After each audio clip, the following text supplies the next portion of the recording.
What's up, my podcast listeners? This is your host, Rafał Matuszewski. I am sorry that it's dark on video if you're watching this, but I told myself that, this morning when I drive in, I'm going to film a podcast, but, I just completely forgot.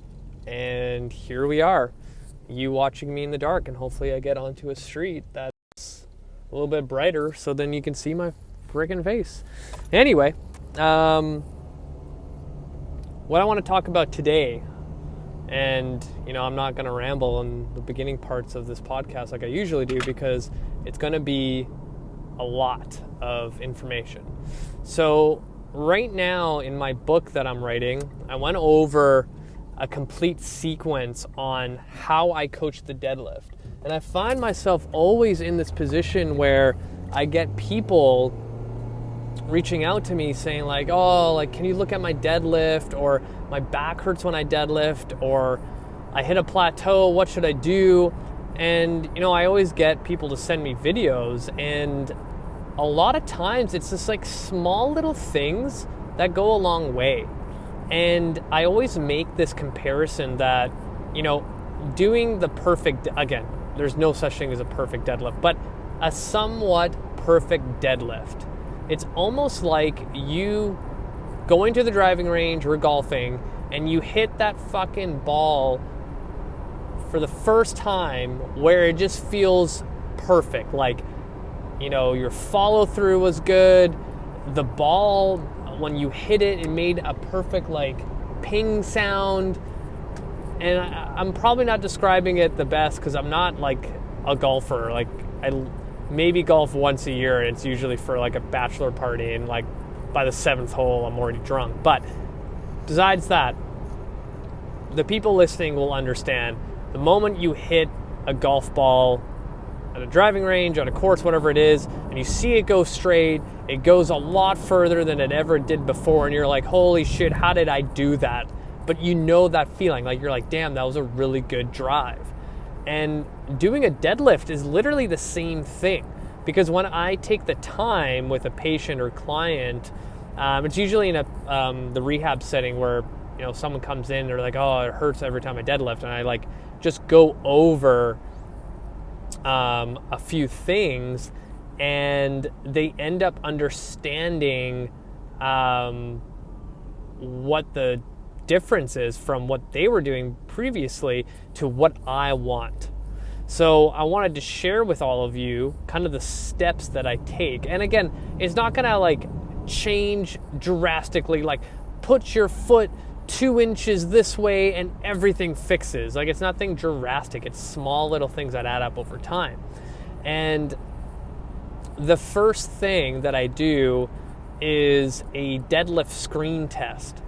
And again, it's kind of hard for me to describe over audio, and especially right now when I'm driving,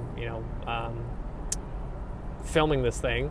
But I'm going to post about this eventually because I need to do the video for my new book. But it essentially shows me where someone's depth is on a deadlift based on what they have available in their body when it comes to mobility, stability, and all that kind of stuff that I always talk about.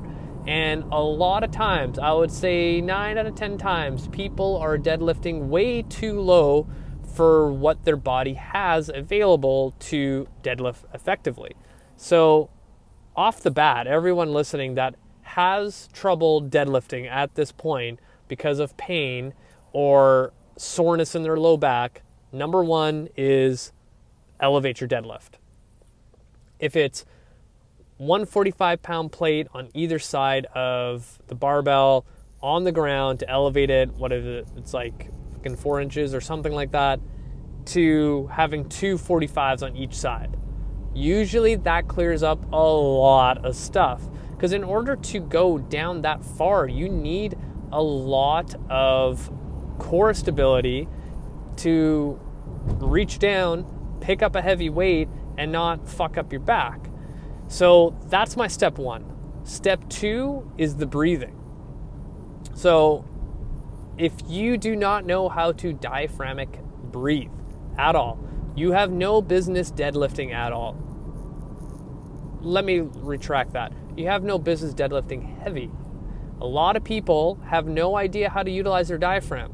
If you've been listening to me or reading my work, you know that I spew out every conversation that if you don't know how to diaphragmically breathe, shit will go sideways and your deadlift is not going to improve.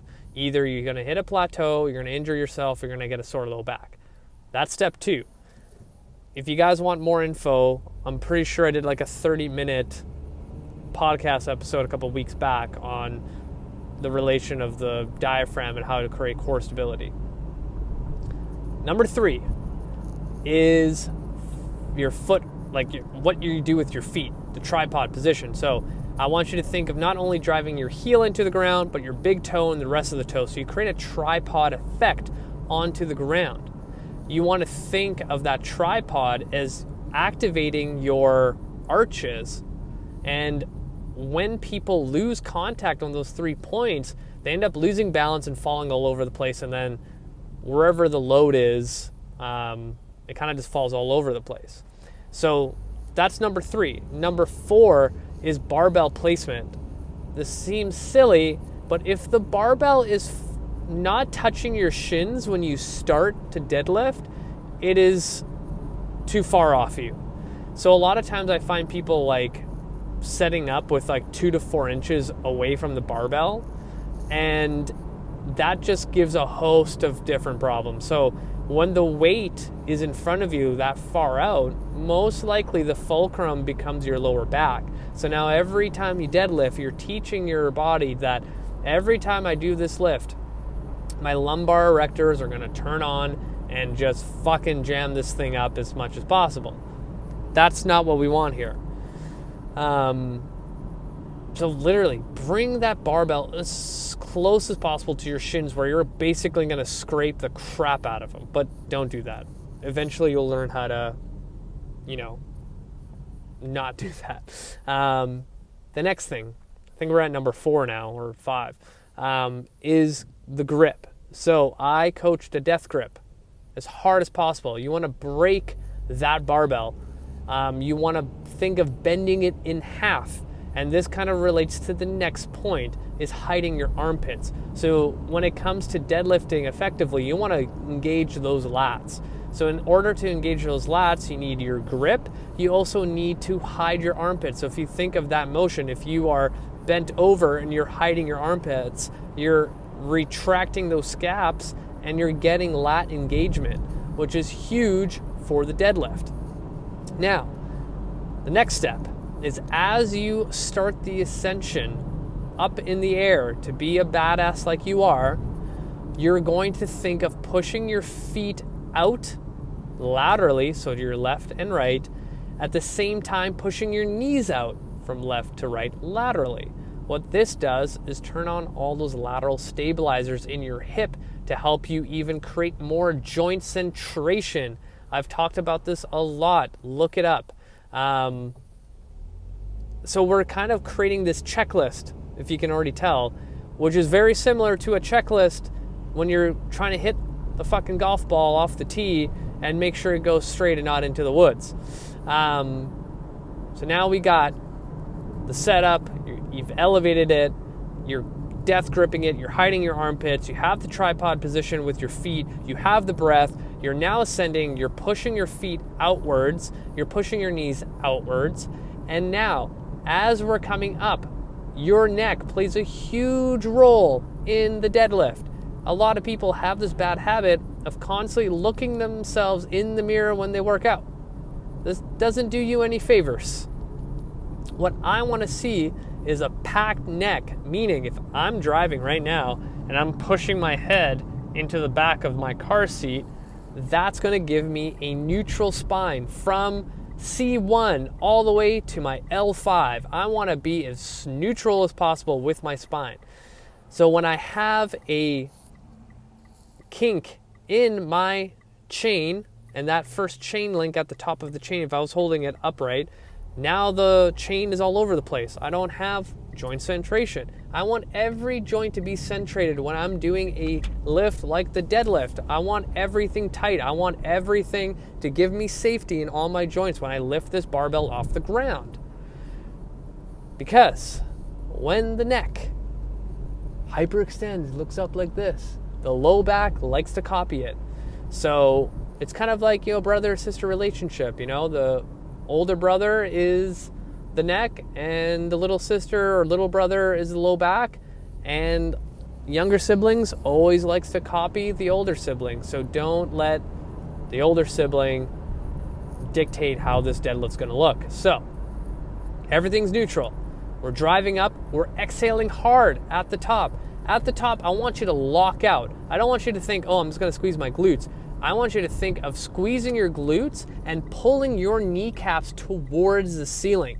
What this does is ensures that you don't go into hyperextension with the lumbar spine. I find a lot of people, when they're like, I need to lock out at the top, my hips have to attack the bar, they end up hyperextending their lumbar spine, and they end up like pushing the barbell forward. But if you think of, I'm going to squeeze my glutes at the top of the lift and then also pull my kneecaps, so now my quads are engaged, it helps me to ensure I don't hyperextend. And then the descension on the way down is pretty self-explanatory. Put the weight down the same way you picked it up. So that, in a nutshell, is my checklist for deadlifting effectively without fucking up your shit. It's very similar to when you get golf lessons and you're on that driving range and your instructor goes, do this, don't forget to do this. Remember what I said about the elbow? Don't forget to do this with your foot. Don't forget about your hip. It's exactly the same, all right? So that is your homework. You have my golden secrets of deadlifting to ensure that your low back is happy. Let me know if this helped. Let me know if you have any questions. Hit the show notes. Add me on Facebook and Instagram, because I post a lot of stuff in picture and video format and written format that you can't see or listen to. So thank you for the support. You guys are amazing. Until next time.